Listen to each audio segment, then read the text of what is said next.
저는 역사서를 즐겨 보는데 실제 과거에 일어났던 일들을 적어 놓은 책, 역사서. 근데 제가 좋아하는 이런 역사서들을 일반 성도님들이 그렇게 관심을 가질 것 같지는 않습니다.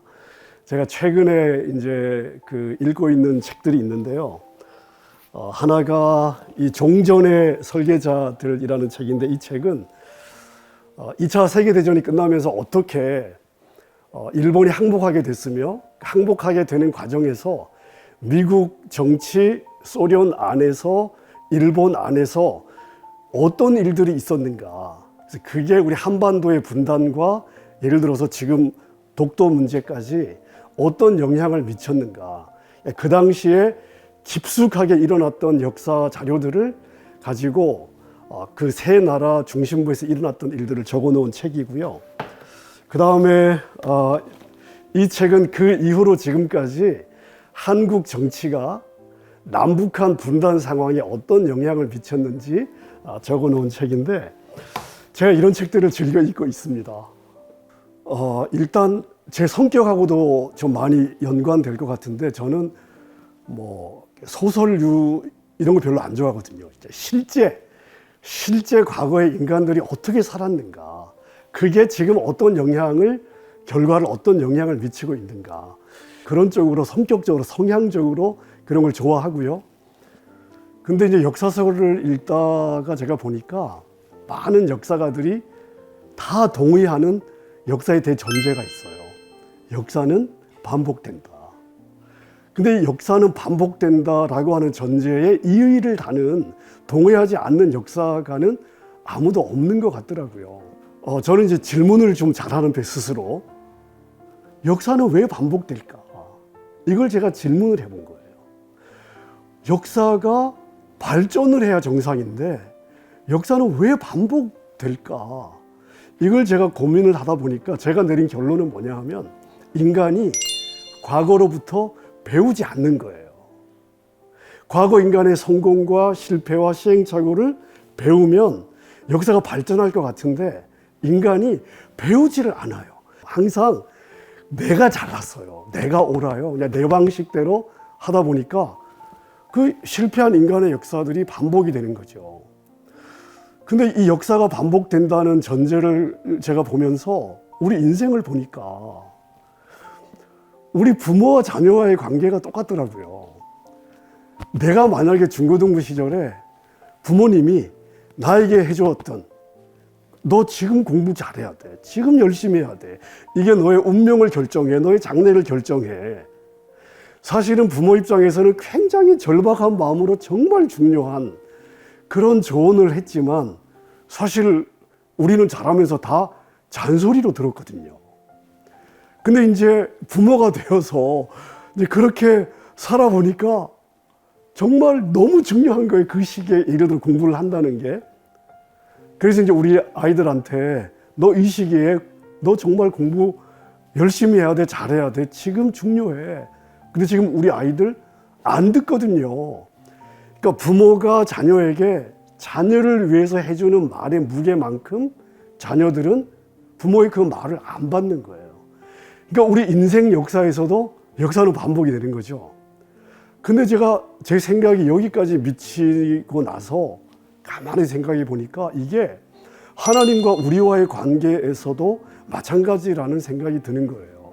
왜냐하면 하나님은 인생 전체의 역사를 다 아시니까, 우리의 미래를 다 아시고 우리가 어떤 길을 걸어가는 게 우리에게 가장 유익한 길인지를 아시기 때문에 하나님께서 우리 잘 되라고 말씀을 주셨는데, 우리 하나님의 그 말씀을, 사실은 그 말씀을 주실 때에 하나님의 마음만큼 우리는 안 받거든요.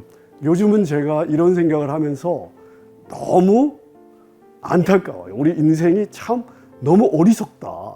제가 가장 최근에 읽은 책이 1991년이라고 하는 책인데, 이 책은 뭐냐 하면 구소련이 붕괴되는 과정을 적고 있어요. 소련이 그냥 하루아침에 붕괴된 게 아니라 어떤 과정을 거쳐서, 특별히 1991년에 구소련이 붕괴되기 직전에 어떤 일이 그 중심부에서 일어났는지를 적고 있는데, 제가 이 책을 읽으면서 몇 가지 깨달은 게 있어요. 첫째는 뭐냐면 고르바초프가 소련 당 서기가 되고 그 다음에 본인이 이제 그 정치 변혁, 개혁을 한단 말이죠. 자, 그런데 결국은 그 개혁이 실패하면서 고르바초프 다음에 등장한 인물이 옐친이에요. 근데 고르바초프가 당 서기가 됐을 때 제일 핍박을 한 사람이 옐친이에요. 그러니까 결국 옐친을 지휘에서 쫓아냈단 말이죠. 근데 바로 이어서 옐친이 이 군중들, 대중들의 민심을 얻고 등장하면서 고르바초프 체제를 엎어버려요. 그러니까 본인이 가장 옐친을 무시했는데 시간이 얼마 지나지 않아서 고르바초프는 바로 그 옐친에 의해서 모욕적 상황에서 역사 뒤로 물러가거든요. 힘이 있을 때 잘해야 된다. 이걸 제가 이 책을 읽으면서 참 많이 깨달았고요. 그 다음에 고르바초프가 개혁을 하면서 사실은 서방 세계에서는 와, 소련이 바뀌는구나. 이것 때문에 고르바초프를 굉장히 사실은 추앙하고 이 서구 세계에서 고르바초프가 굉장히 인기가 좋았죠. 그런데 외교만으로는 성공할 수 없다. 국내 정치를 잘해야 결국은 성공한 대통령이 된다.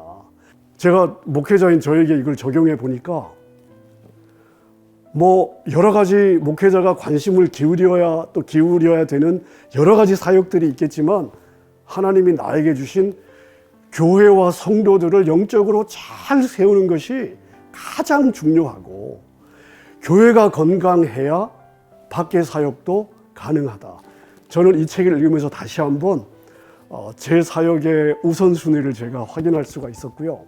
이 책을 지은 사람이 1991년 고르바초프의 개혁, 구소련의 붕괴를 이야기를 하면서 이런 이야기를 하고 있어요.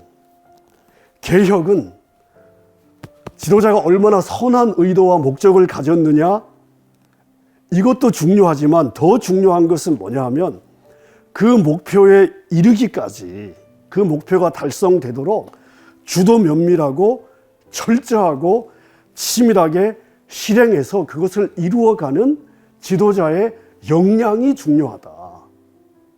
이게 이 책의 마지막 결론인데 제가 이 마지막 글을 읽으면서 내가 교회를 섬기는 담임 목사로서 성도들의 마음을 모아서 되게 할 수 있는 실행력, 역량이 있느냐가 그게 키다. 저는 이 책을 읽으면서 그런 깨달음이 있었습니다.